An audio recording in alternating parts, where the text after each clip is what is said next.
Assalamualaikum warahmatullahi wabarakatuh. Perkenalkan, saya Sufri Kader, salah satu mahasiswa dari Fakultas Ekonomi dan Bisnis. Di sini saya akan mempresentasikan proposal saya dengan judul Efektivitas Pengelolaan Dana Zakat dalam Pembayaran Ekonomi Umat. Proposal ini diajukan untuk memenuhi persyaratan ujian tengah semester mata kuliah metodologi penelitian oleh dosen pengampu Dr. Suwito SE MSI AK. Latar belakang: zakat sebagai salah satu pilar utama dalam agama Islam memiliki peran yang sangat penting dalam memperkuat kesejahteraan sosial dan ekonomi umat.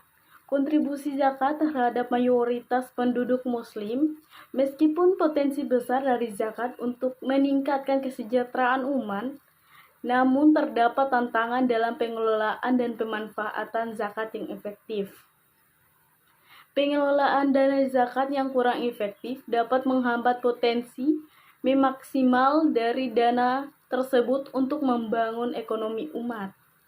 Dalam konteks pembangunan ekonomi umat, pengelolaan dana zakat memiliki peran yang sangat penting. Zakat bukan hanya sekedar kewajiban keagamaan, tapi juga merupakan instrumen yang dapat digunakan untuk memperdaya ekonomi umat.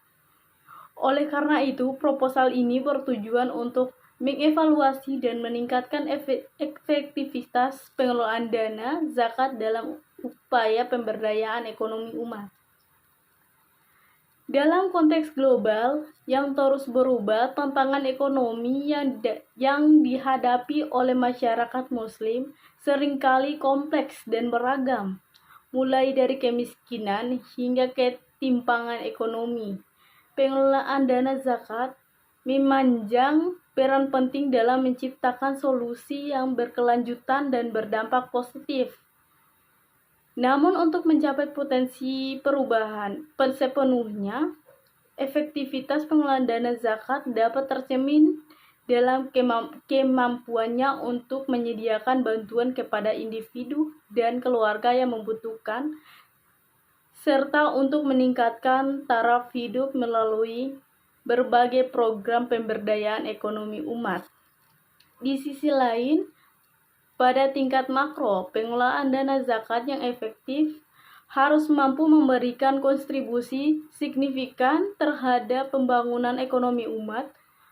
Untuk masyarakat, dalam penelitian ini, kami akan mengeksplorasi berbagai aspek yang mempengaruhi efektivitas pengelolaan dana zakat dalam konteks pemberdayaan ekonomi umat.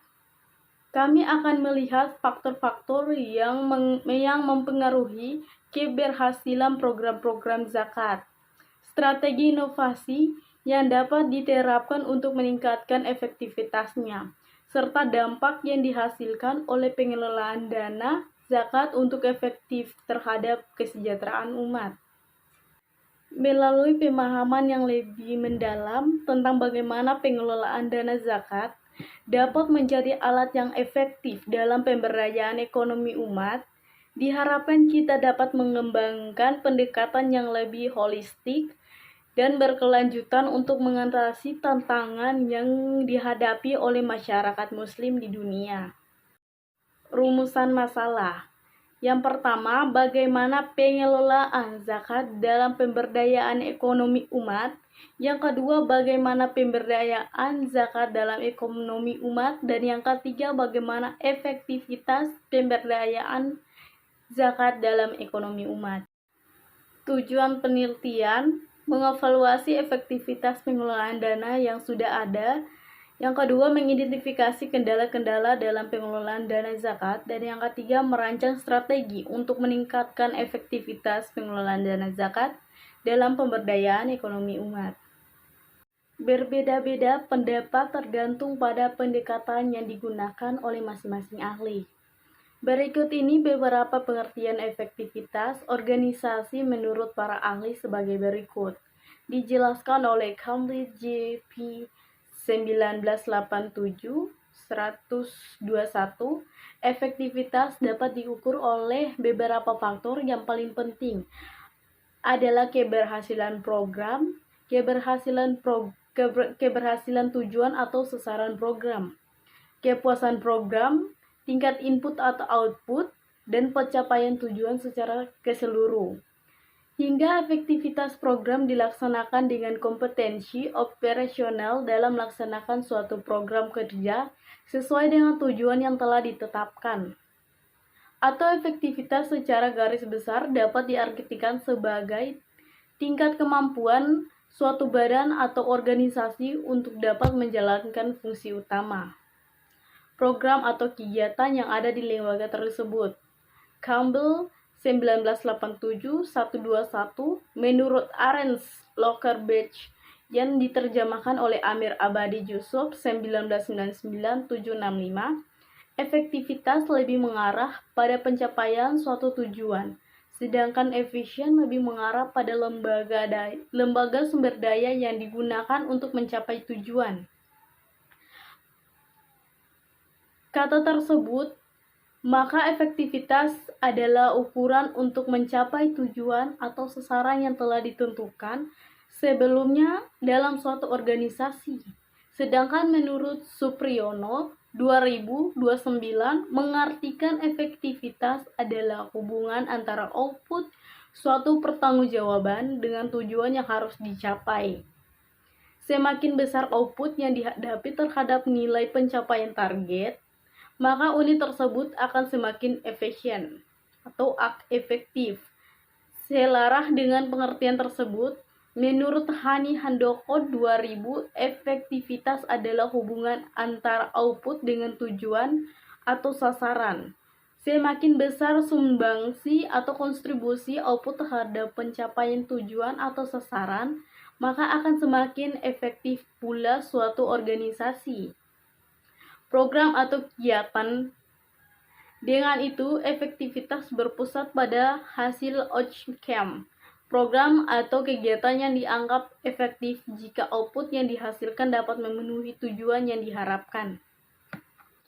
Dari beberapa uraian definisi menurut pakar ahli di atas, dapat disimpulkan bahwa dalam mengukur efektivitas suatu kegiatan atau aktivitas, maka perlu diperhatikan beberapa indikator, yaitu pemahaman program, tepat sasaran, tepat waktu, tercapainya tujuan, dan perubahan nyata. Surisno 2007-125-126. Pengelolaan dana zakat. Untuk mencapai tujuan dari suatu organisasi, dibutuhkan sebuah manajemen yang baik. Karena untuk mencapai suatu tujuan yang diinginkan pun harus memiliki strategi agar bisa mencapai pada posisi keberhasilan. Untuk itu, strategi yang dirancang pasti memerlukan adanya manajemen kerja yang bagus.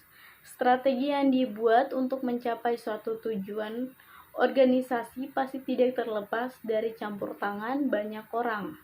Mary Baker Follett mengatakan bahwa manajemen adalah seni dalam menyelesaikan sesuatu melalui orang lain.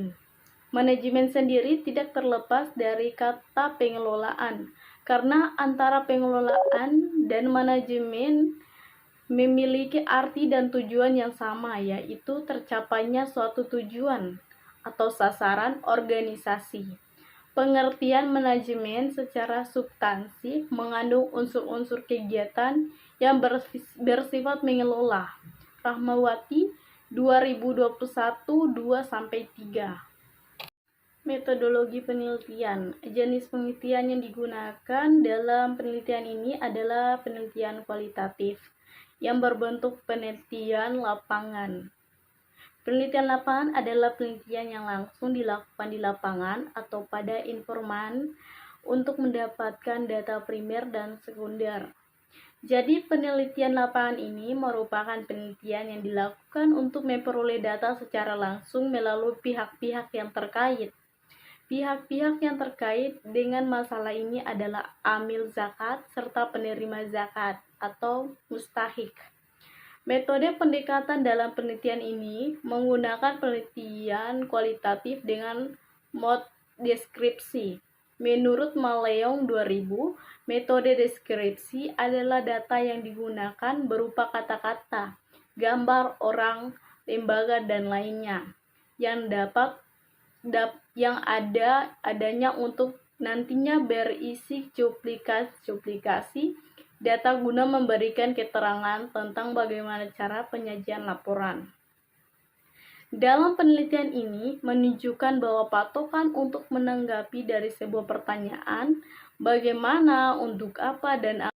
Jenis dan sumber data. Sumber data primer adalah data yang diperoleh dari penelitian secara langsung oleh pihak-pihak yang terlibat dalam penelitian. Sugiono 2009-296.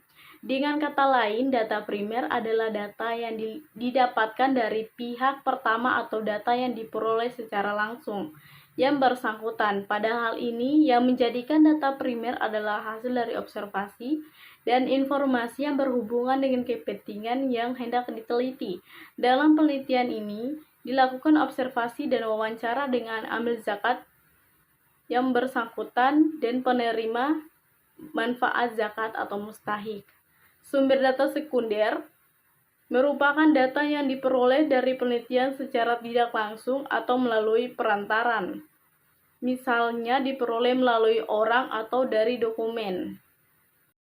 Sekian dari presentasi proposal ini. Saya ucapkan terima kasih banyak dan mohon maaf bila banyak terjadi kesalahan karena proposal yang dibuat ini masih jauh dari kata sempurna. Billahi taufiq wal hidayah. Wassalamualaikum warahmatullahi wabarakatuh.